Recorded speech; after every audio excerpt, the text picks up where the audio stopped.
3장 15절부터 17절까지. 그리스도의 평강이 너희 마음을 주장하게 하라. 너희는 평강을 위하여 한 몸으로 부르심을 받았나니 너희는 또한 감사하는 자가 되라.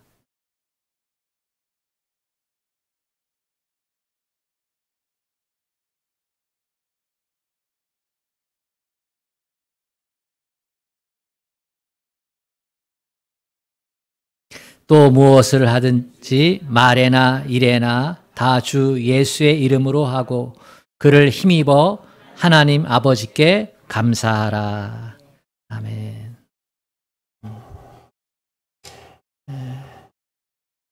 오늘 맥주 감사절을 맞이해서 이 자리에 함께한 우리 성도님들에게 하나님께서 주시는 힘과 위로와 능력이 함께할 수 있기를 주님의 이름으로 축복합니다. 가정에서 예배하는 모든 성도들의 마음을 하나님께서 동일하게 받으시고 크신 은총을 함께 나누어 주시기를 원합니다. 주님만 사랑하면 아멘 합시다. 아멘. 사람들을 웃게 만드는 사람들을 코미디언이다 또는 개그맨이다 이렇게 말을 하는데요. 우리나라 개그맨 중에서 김기욱이라는 사람이 있습니다. 우리 어르신들은 잘 모르겠지만 우리 젊은이들은 알 것이에요. 자고 나니 하루아침에 스타가 되었다 하는 말이 이 김기욱이라고 하는 남자 청년에게 해당되었던 말입니다. 코미디 프로에서 하나 가지고 데뷔를 시작했을 때 대중들의 엄청난 사랑과 인기를 한 몸에 받게 됩니다. 그래서 승승장구하는데 큰 사랑을 받게 될 때 한 3개월 지나고 나서 텔레비전 여러 프로에서 부르기 시작하는데 한 예능 프로에 참석했다가 그만 이 왼쪽 다리가 꺾이는 사고를 당합니다. 119 통해서 병원에 실려갔는데 의료진들이 이렇게 말합니다. 다 끝났어. 다 끝났어. 다리가 심하게 꺾여가지고 동맥이 가늘어지고 피가 안 통하게 되고 그래서 다리를 절단하는 수술을 해야겠다. 의료진들이 결정을 내린 거예요. 그래서 이 김기욱 씨에게 응급수술을 하면서 의사가 말합니다. 왼쪽 다리를 절단해야 될 것 같습니다. 그때는 자기가 나이도 어렸고 그리고 너무나 고통스럽고 아팠기 때문에 그럼 빨리 잘라주세요. 그렇게 동의를 했대요. 수술이 진행이 되었고 깨어나 봤는데요. 제일 먼저 뭘 보겠어요? 자기 왼쪽 다리를 봤겠죠. 근데 다리가 있더랍니다. 자기도 모르게 눈물이 쏟아나오기 시작을 했대요. 6개월 동안 병원에서 재활치료를 받았는데요. 그때 자기의 가치관이 변했답니다. 작고 소중한 것에 감사하자. 원래 있었던 것에 감사하자. 원래 있었던 것도 내게 아니다. 두 다리에 대한 감사를 해본 적이 없어요. 근데 그것이 없어질 뻔했더니 그것에 대한 감사가 너무나 많은 거예요. 다리뿐이겠습니까? 원래 있던 것에 감사하자. 그 원래 있던 것도 내 것도 아니었다. 그래서 지금까지 그는 작은 것에 감사하는 가치관을 변하지 않았대요. 그랬더니 진짜 행복한 삶을 살았다. 진짜 행복하다. 지금도 그렇게 이야기하고 있습니다. 병원에 가면 안 아픈 게 기적이 됩니다. 잘 먹는 것이 기적이고요. 두 발로 걷고 있는 것이 기적이고요. 잠에 잘 자는 것이 기적이 됩니다. 살아있는 것이 기적이 됩니다. 탈무드에 이런 말이 있습니다. 이 세상에서 제일 지혜로운 사람은 어떠한 상황에서도 배움을 놓지 않는 사람이고, 이 세상에서 가장 힘센 사람은 자기 자신을 이기는 사람이고, 이 세상에서 가장 행복한 사람은 감사할 줄 아는 사람이다. 작은 것에도 감사할 줄 아는 사람이 진정 행복한 사람이라는 거예요. 감사한 만큼 인생은 행복하게 되어 있습니다. 그것은 분명합니다. 그런데 문제는 진정 감사하고 있느냐 하는 거예요. 내 마음 깊은 곳에서 진정으로 감사가 샘물이 되어서 솔솔 흘러나오고 있느냐 하는 것이. 여러분, 감사가 진정으로 되고 있습니까? 감사가 깨달아져야지 감사할 수 있는데, 그 깨달음이 없으면 감사가 안 됩니다. 감사할 수 있는 능력이 나에게 있느냐 하는 게 감사하는 것에 대한 초점이에요. 여러분, 감사할 수 있는 능력이 여러분 안에 있습니까? 감사하고 싶어도 감사가 안 되는 것이 현실 아닙니까? 그렇잖아요. 그래서 힘들고 고통스럽지 않나요? 어떻게 하면 감사가 되어지는 인생을 살아갈 수 있을까? 오늘 말씀에 귀를 기울여 보시기를 바랍니다. 오늘 말씀은 골로새서 3장의 말씀입니다. 골로새서는 바울이 감옥에 있을 때의 골로새 교회에 쓴 편지예요. 초대교회는 지역교회였기 때문에 지역의 명을 따라서 이름을 썼거든요. 그러니까 골로새 교회는 골로새 지방에 있는 믿음의 성도들이 모인 공동체를 의미를 합니다. 감옥에서 그 교회 공동체 성도들에게 편지를 쓴 건데요. 너희는 하나님의 선택, 하나님의 택정함을 받아서, 수많은 사람들 가운데 하나님의 선택을 받아서 십자가 사랑을 받았고, 그 결과 구원받은 백성이 되었다. 구원받은 백성 어떻게 살까? 이걸 가르쳐 준 게 골로새서예요. 그 가운데 핵심이 감사입니다. 15절에 너희는 또한 감사하는 자가 되라. 16절 하반절에도 감사하는 마음으로 하나님을 찬양하라. 17절 하반절에도 그를 힘입어 하나님 아버지께 감사하라 말씀하고 있습니다. 감사하라, 감사하라, 감사하라. 저는 이 본문을 보면서 바울은 정말 행복한 사람이었구나, 이렇게 생각하게 됩니다.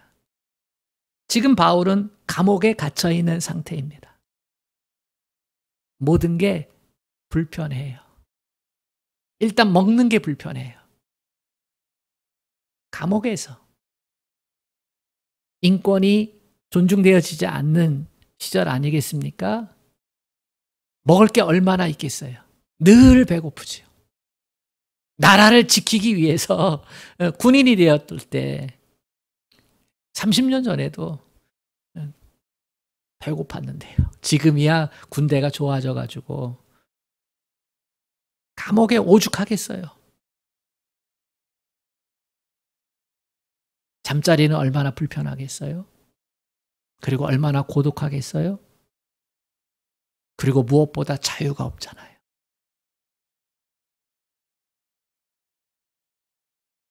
지옥이 있다면 아마 감옥을 생각하면 될 거예요. 감옥 하면 비슷한 단어가 지옥이지 않을까.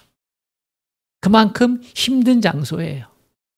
그곳에서 바울이 골로새 교회 성도들에게 하나님의 택함을 받고 십자가의 사랑을 경험하고 구원받은 천국에 속한 너희는 어떻게 살아야 되느냐? 감사하며 살아야 된다. 바울이 그 감옥 안에서 감사에 대한 능력을 가지고 있지 않았다면 그렇게 말할 수 있었을까? 감옥 안에서 본인이 감사하고 있지 않았다면 그러면 밖에 있는 자기가 세우고 그 교회 성도들에게 진심으로 감사하는 삶을 살아라 라고 그렇게 가르칠 수 있었을까? 바울은요, 감사의 능력을 아는 사람이었어요. 그렇기 때문에 자기의 형편인 감옥에 있음에도 불구하고 믿음의 생활, 감사하는 자가 되어라. 그렇게 가르치고 있는 겁니다. 감사의 능력 가운데서 바울은 살았어요. 그곳이 비록 감옥이라 할지라도. 감옥 안에서도 감사하면서 행복할 수 있었던 그 비밀이 무엇입니까? 감사하는 능력을 갖기 위해서는 무엇보다 먼저 감사의 대상이 누군지를 알아야만 합니다. 여러분에게 감사할 때 감사하면 떠오르는 첫 번째 대상이 누굽니까? 16절을 주목하세요. 감사하는 마음으로 하나님을 찬양하라. 17절도 주목하세요. 그를 힘입어 하나님 아버지께 감사하라. 누구에게 감사하라는 겁니까? 감사의 대상이 누굽니까? 우리의 감사의 대상이 하나님 아버지라 이렇게 언급되고 있습니다. 우리가 감사하는 자가 되기 위해서는 감사의 대상을 정확히 알아야만 합니다. 바울은 감사의 대상을 하나님이시다 이렇게 알고 있는 분입니다. 17절에서 반복해서 얘기합니다. 그를 힘입어 하나님 아버지께 감사하라. 그를 힘입어. 여기서 그는 예수 그리스도입니다. 거듭남의 은혜를 주신, 새 생명을 주신, 천국의 백성으로 살게 하신 예수 그리스도. 그를 힘입어 하나님께 감사하라. 이것을 조금 풀어서 쓰면은 내게 삶의 의미를 주신 예수 그리스도 안에서 하나님께 감사하는 거예요. 내 존재의 의미를 알게 하신 예수 그리스도 안에서 하나님께 감사하라는 거예요. 저희 어머님은 5년 전에 83세셨는데 그때 심장 스턴트 시술을 했습니다. 무려 5개를. 심장 협심증, 혈관이 가늘어져가지고 심장이 고통이 오잖아요. 그걸 넓히는 시술을 했는데요. 그날 아침을 기억합니다. 며칠 전부터 아프셨대요. 한 3일 전부터. 아침에 일어나니까 너무 이 가슴이 찢어지게 아파서 저한테 전화를 했는데 인천에 1시간이면 가거든요. 예, 불이 나게 가서 모시고 인하대학 병원으로 갔는데 응급실로 가서 심장 검사를 했거든요. 그리고 나서 기다리는데 방송에서 어머니를 급히 찾는 방송이 들린 거예요. 검사하고 2시간 이내에 시술이 결정이 됐습니다. 어머니도 놀랐고 저도 놀랐고 의사 선생님도 놀랐고 무사히 시술이죠. 정확히 말하면 마치고요. 저는 담당 의사 선생님에게 너무나 감사하는 마음이 들었습니다. 우 교수님이거든요. 그분에게 경의를 표합니다. 검사를 정확하게 결과를 보고 긴급 수술을 해주신 거예요. 모든 스케줄을 뒤로 하고 그 판단과 선택에 경의를 표합니다.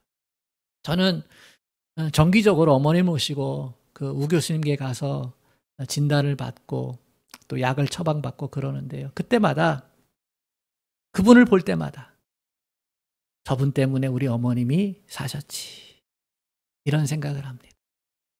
저분 때문에 우리 어머님이 사셨지. 그래서 진심을 담아서 감사를 표합니다. 교수님, 감사합니다.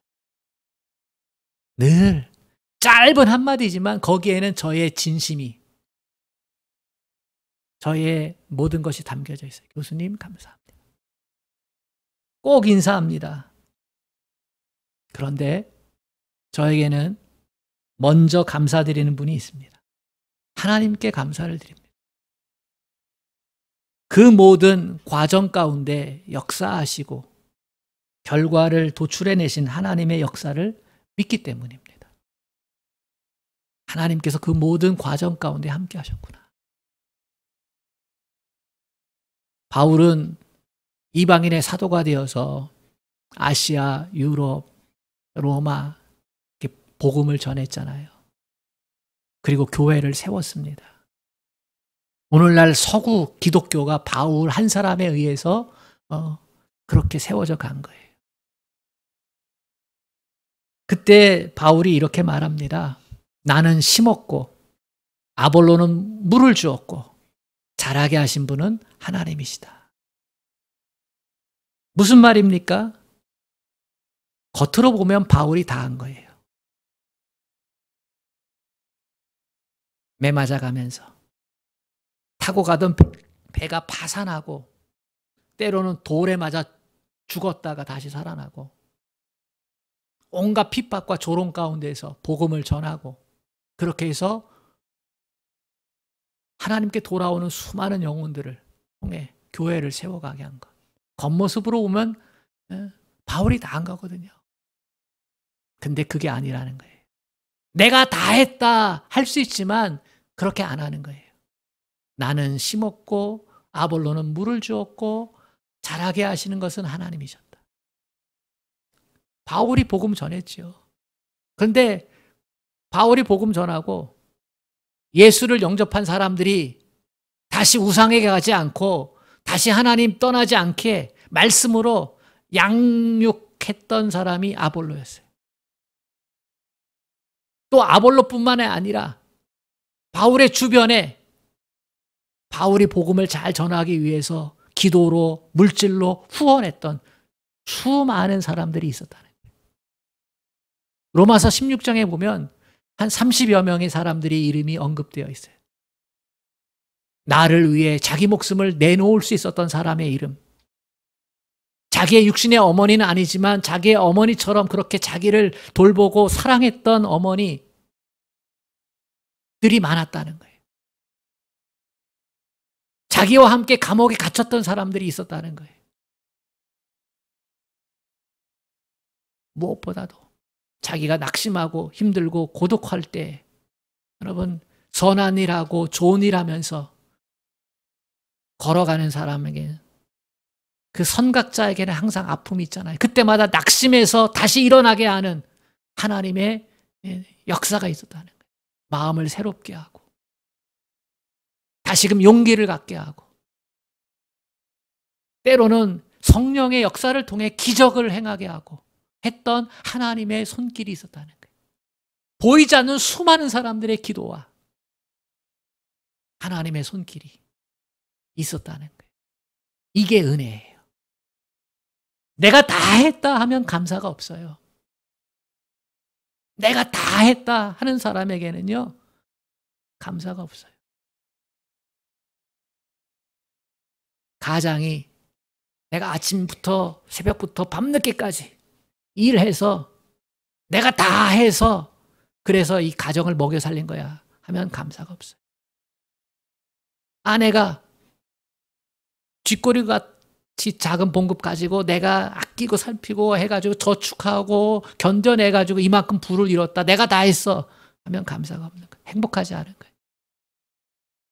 자식이 힘들고 어려운 가정 환경 가운데서 알바하고 아끼고 악착같이 하고 수고해서 내가 이만큼 자리에 올랐어. 내가 다 했어 하면 감사가 없는 거예요. 행복하지 않아요. 절대로 그럴 수 없어요. 내가 미처 알지 못했던 도움과 동역자와 내게 힘을 주었던 말들이 있어요. 스승이 있고 책이 있고 친구가 있고 무심코 툭 던진 말들이 내게 새로움이 될 때가 있어요. 이거를 깨달아 아는 게 은혜예요.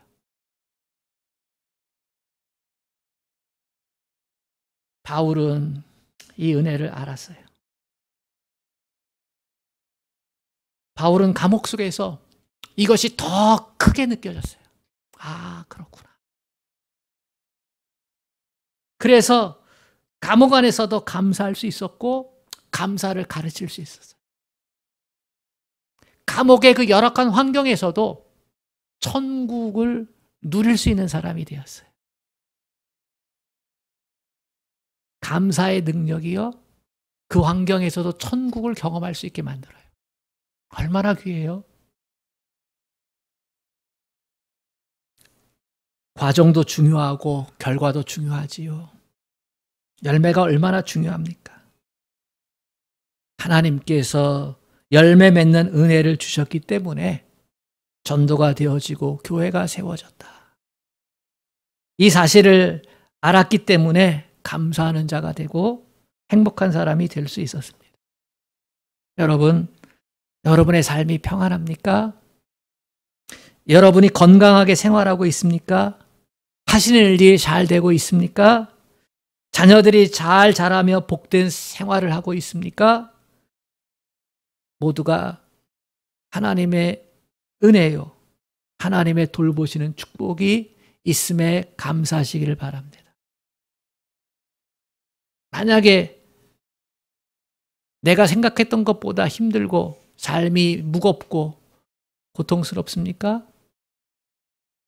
그러나 하나님의 선한 뜻이 여러분을 붙잡고 있음에 감사하십시오. 인생은 항상 가까이만 보는 게 아니에요. 멀리 보는 것입니다. 하나님께서 나를 그 상황 가운데서 붙잡고 계시고 이기게 하시고 견디게 하시고 절망이 희망으로 변할 수 있도록 붙잡고 계신다라는 사실을 믿으십시오. 하나님께 감사하면 그 결과가 우리에게 주어질 줄로 믿습니다. 오늘날 인본주의가 가장 강하게 득세하지요. 과학기술의 발달, 이 두 가지가 하나님에 대한 감사를 약화시키게 하고 있습니다. 여러분, 인간의 지성이 발달하면서 과학의 기술이 발달하면서 테크노피아 이런 말들이 있지요. 유토피아라는 말에 대해서 기술적으로 유토피아를 만들었다 해서 테크노피아 이렇게 얘기하는데요. 그런데 여러분, 과학이 발달하지 않았을 때, 인간의 이성이 발달하지 않았을 때에 하나님을 인정하는 것, 이것하고 과학이 발달하고 인간의 지성이 발달했을 때 하나님을 인정하는 것하고 다를까요? 아니라고 생각합니다. 저는 똑같다고 생각합니다. 하나님께서 우리에게 주신 인간의 지성과 이성을 가지고 과학을 발달시키고 문화를 발달시킬 때요, 오히려 하나님이 창조주라는 사실을 더 정확하게 드러낼 수 있습니다. 과거에는 우리의 부족한 지적 활동을 통해서 하나님이 위대하시다라고 하는 것을 증명하는 것이 빈약했어요. 그러나 지금은 아니에요. 과학기술이 인간의 DNA를 밝혀낼 정도로 발달했거든요. 달에 위성을 쏘아 올릴 정도로, 지금은 달만이 아니죠. 금성도 가죠. 그럴 정도로 발달했을 때 갖게 되어지는 게 뭐예요? 이 우주를 질서 있게 운행하도록 이끌어 가시는 분이 하나님이셨구나. 우연의 산물이 아니구나, 이 우주가. 생명의 신비를 과학적으로 밝혀내면서 이게 우연하게 만들어진 생명이 아니구나. 아주 정확한 질서를 따라서 정말로 신비하게 하나하나 드러내고 있잖아요. 근데 인간이 오만 때문에 그걸 인정하기가 싫은 거예요. 이만큼 과학기술이 발전했으니 보리밥 한 술, 빵 한 조각 가지고는 감사 안 해도 돼. 이젠 감기 정도 가지고는 하나님께 기도하지 않아도 돼. 하면서 하나님 없이도 배부를 수 있고 하나님 없이도 치료받을 수 있고 그래서 행복할 수 있다고 교만 가운데 빠져 있습니다. 인간의 위대함을 하나님 없이 계속해서 주장하는 한 인간은 행복할 수가 없습니다. 우리는 무엇보다도 하나님께 감사해야 됩니다. 과거에도 오늘에도 영원토록 인간의 생사화복은 역사의 흥망성쇠는 하나님께 달려있기 때문입니다. 이것을 인정하고 사는 영혼이 행복합니다. 사랑하는 여러분, 감사의 대상이 하나님임을 알게 될 때 우리는 감사의 능력 가운데 살아가게 될 줄로 믿습니다. 두 번째로 감사하는 능력을 갖기 위해서는 감사가 밖으로 표현되어야만 합니다. 16절 말씀에 감사하는 마음으로 하나님을 찬양하라 이렇게 말하고 있지요. 찬양한다는 것은 감사하는 마음을 밖으로 드러내는 것입니다. 감사가 나타나는 것이 찬양이고 예배이고 헌물입니다. 감사로 이것이 밖으로 표현되기 위해선 우리의 애씀이 있어야 되는 거죠. 감사가 표현되어질 때 진정한 감사가 될 수 있습니다. 온누리교회 다니는 의사분이 한 분 계셨는데요. 이분에게는 말기 위암 환자가 있습니다. 말기 위암 환자. 그분이 같이 온누리교회를 다녔던 집사님이셨어요. 그래서 이 의사 집사님이 더 특별하게 관심을 가지고 치료 행위를 했겠죠. 근데 의학적으로는 끝이에요. 오늘 죽어도 뭐라 할 수 없을 만큼 그렇게 생명의 등불이 꺼져갈 때인데요. 이때 이 말기 위암 환자가 의사 선생님에게 부탁을 한 가지 했어요. 선생님, 내가 우리 온누리교회 하용조 목사님 그분의 기도를 한번 받고 싶습니다. 그래서 목사님께 연락을 드렸더니 목사님이 찾아오셨어요. 의사 선생님 마음에, 자기 마음에 이 상황 가운데서 목사님이 어떤 기도를 하실까? 이게 내심 궁금했대요. 목사님께서 오셔서 기도 대신에 그 환자의 배에 손을 대고 찬양을 하시더랍니다. 찬양하라 내 영혼아, 찬양하라 내 영혼아, 내 속에 있는 것들아 다 찬양하라. 감사하라 내 영혼아, 감사하라 내 영혼아, 내 속에 있는 것들아 다 감사하라. 기뻐하라 내 영혼아, 내 속에 있는 것들아 찬양하고 감사하고 기뻐하라. 이 의사의 마음에 이 순간에 기도해서 병을 낫게 하는 게 기적일까? 아니면 하나님을 찬양하고 감사하는 게 기적일까? 그 질문이 들더래요. 그리고 그 찬양이 끝났을 때 답을 내렸답니다. 기도해서 병을 낫는 게 기적이 아니고 찬양과 감사를 할 수 있는 게 기적이에요. 자기만 그런 게 아니고 그 말기의 위암 환자 그분도 얼마나 감사하고 얼마나 위로를 받고 힘을 얻었는지 잊을 수가 없다는 거예요. 물론 그 말기암 환자 집사님은 그 후에 얼마 안 돼서 별세를 하셨죠. 천국 백성 되셨죠. 근데 그 광경이 잊혀지지 않는 거예요. 여러분, 하나님께 감사하는 자가 되기 위해서는 그 감사가 표현되어야 합니다.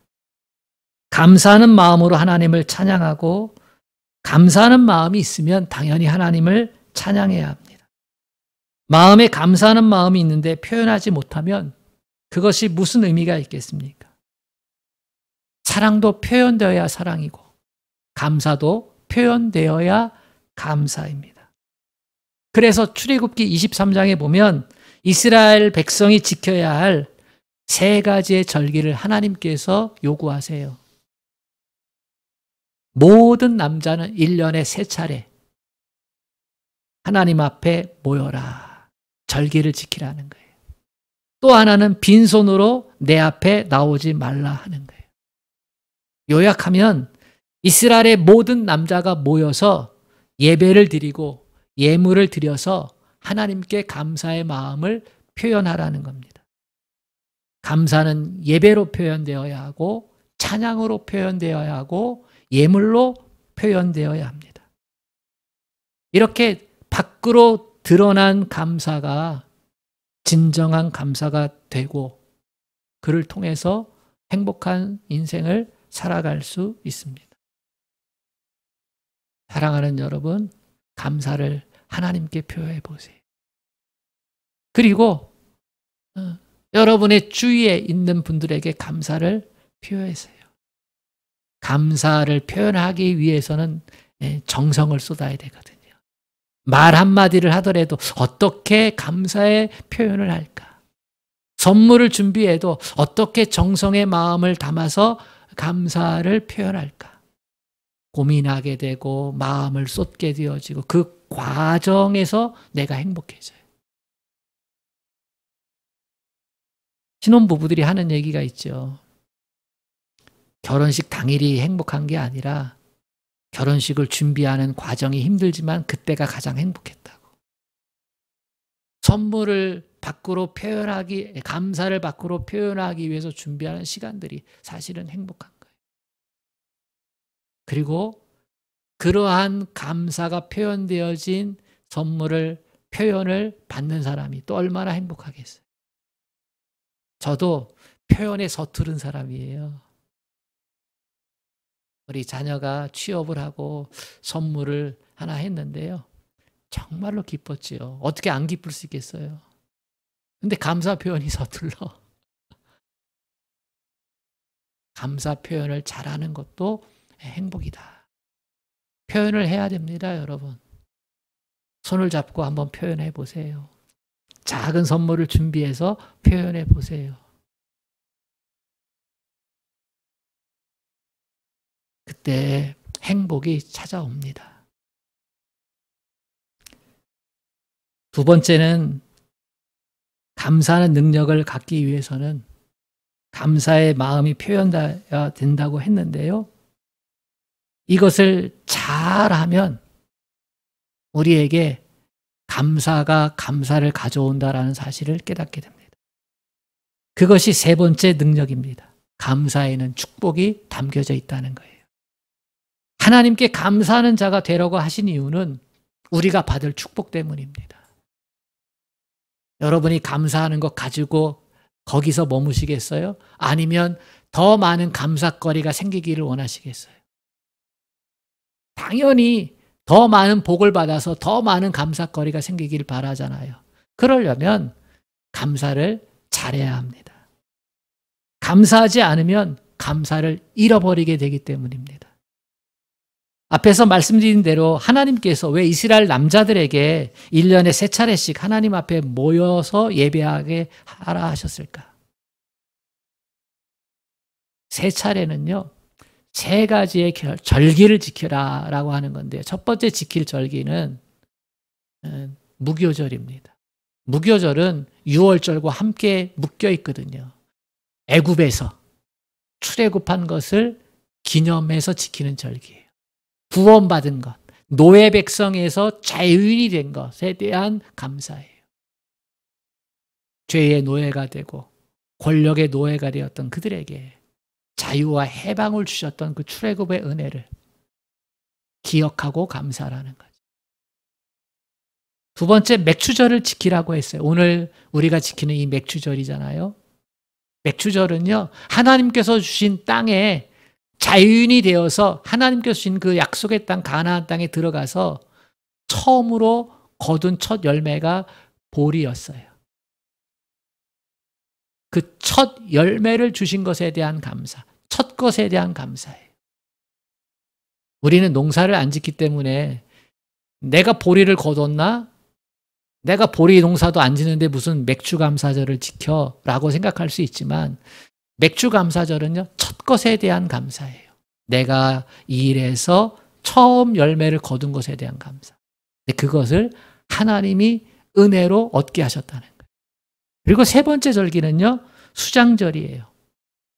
이 맥주절을 7월 우리가 지키는데, 이때 이스라엘은 맥주절을 시작으로 해가지고 7주 동안 열매를 거두게 됩니다. 보리부터 시작해가지고 여러 가지 곡식들을 77이 49, 49일 동안 거두게 되고, 그리고 50일째 되는 날은 그 거둔 것들을 어떻게 하냐 하면 다 곡식 헛간에 모아들이고 그것을 마무리하는 시간이에요. 수장절. 그걸 통해서 다음 첫 열매 거둘 때까지 그것을 통해서 양식으로 삼고 먹는 거예요. 그러니까 수장절을 지키는 거는요, 첫 것뿐만 아니라 다른 날들을 먹고 살 수 있는 모든 열매를 거두고 저장하게 하셨다. 이것에 대해서 하나님께 감사라는 거죠. 너희가 복되게 살아가는 것이 결코 너희의 힘만으로 이루어진 것이 아니라 하나님의 은혜 가운데 이루어진 것임을 믿고 잊지 않고 감사하기 위해서 모든 남자들은 절기를 지켜라. 이 모든 남자는요, 상징성이죠. 이스라엘 모든 사람들은. 우리가 매년 7월 첫 주에 맥주감사주의를 지키고 11월 달에 추수감사주의를 지키는 것도 첫 것에 대한 감사와 모든 것에 대한 감사를 하나님 앞에 하기 위함입니다. 바울은 받은 바 은혜를 감사했어요. 어제 감사가 했다고 끝내지 마시고 오늘도 감사하고 내일도 감사할 수 있기를 바랍니다. 어제도 행복한 사람이 되고 오늘도 행복한 사람이 되고 미리 감사하면 내일도 행복한 사람이 됩니다. 또 하나, 감사는 더 큰 감사를 불러오기 때문입니다. 미국 버지니아주에 목사님 가정이 있었는데요. 이 아빠 목사님이 일찍 세상을 떠났어요, 병으로. 그래서 엄마하고 아들하고 둘이 살게 되었는데요. 사모가 세상에서 할 수 있는 일이 뭐가 있겠어요. 그래서 남의 집 세탁물 받아다가 세탁하고 또 청소해주고 허드렛 일을 하고 그러면서 이 아이를 길렀거든요. 아이가 열심히 엄마가 고생하는 거 보면서 공부를 했고요. 그래서 프린스턴 대학교를 들어가고 수석으로 졸업을 했어요. 미국은 그 수석으로 졸업하는 사람이 연설을 하게 되어 있거든요. 그래서 이 청년이 졸업생들을 대표해서 연설을 하고 그리고 말미에 이렇게 말했습니다. 제가 대학을 졸업하게 된 것은 먼저 하나님의 보호하심과 인도하심의 결과입니다. 그리고 저를 가르쳐준 교수님들 은혜입니다. 특별히 저 때문에 고생을 하면서 학비를 조달해 준 어머님의 은혜입니다. 그리고서는 총장으로부터 받은 그 금메달을 어머니 목에 걸어주면서 어머니 감사합니다. 어머니의 은혜로 졸업할 수 있었습니다. 이것은 제 것이 아니라 당연히 어머니의 것입니다. 이 모든 연설과 행위를 지켜보던 그 모든 사람들이 감동의 눈물을 흘렸습니다. 이 젊은이는 졸업 후에 변호사가 되었고요. 그리고 얼마 후에 모교인 프린스턴 대학교의 교수가 되었고요. 그리고 그 후에 그 대학교의 총장이 됩니다. 8년 후에 뉴저지의 주지사가 되었고 2년 뒤에는 미국의 제28대 대통령이 됩니다. 그가 바로 민족 자결주의를 제창한 우드로우 윌슨 대통령입니다. 그 후에 그는 노벨 평화상을 받습니다. 성경이 왜 그렇게 감사를 강조하는 것입니까? 우리의 현실은 들여다보면 감사하기가 정말 쉽지가 않습니다. 요즘 제가 우리 아이들한테 배우는 단어가 여럿 있는데 그 중에 하나가 현타입니다. 우리 어르신들은 현타 하면 이게 무슨 말인지 모르죠. 현실에 대해서 충격을 받을 때 현타가 왔다 이렇게 얘기합니다. 내가 예상치 않은 모습으로 인해서 내게 충격이 온 거예요. 현타. 삶의 현실이 그렇습니다. 오늘 현타 오고 또 내일도 현타 오고 감사가 정말 힘든 세상입니다. 어떻게 감사할 수 있을까? 어떻게 행복한 인생을 살아갈 수 있을까? 은혜를 생각하면 됩니다.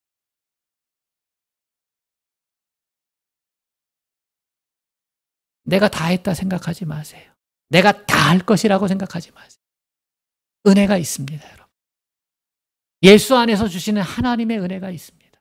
말씀 안에서 주시는 하나님의 은혜가 있습니다.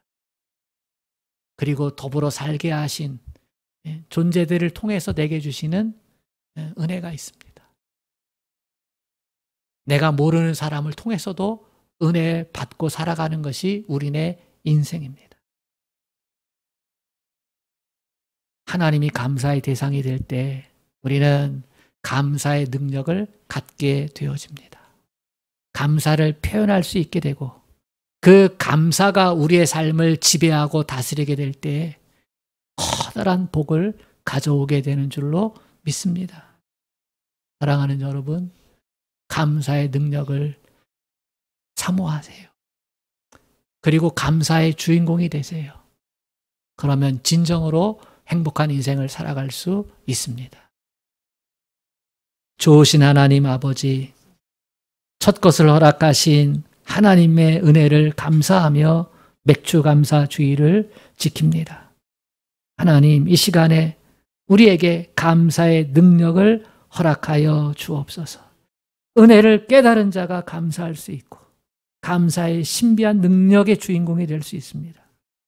하나님 아버지, 우리로 하여금 감사가 주는 축복을 사모하게 하여 주시옵시고 이 믿음 가지고 살게 하여 주옵소서. 감사할 수 없는 현실 상황 가운데 있습니까? 믿음의 눈을 들어 하나님을 보게 하시고 하나님의 섭리의 역사를 깨닫게 하여 주옵소서. 예수님의 이름으로 기도합니다.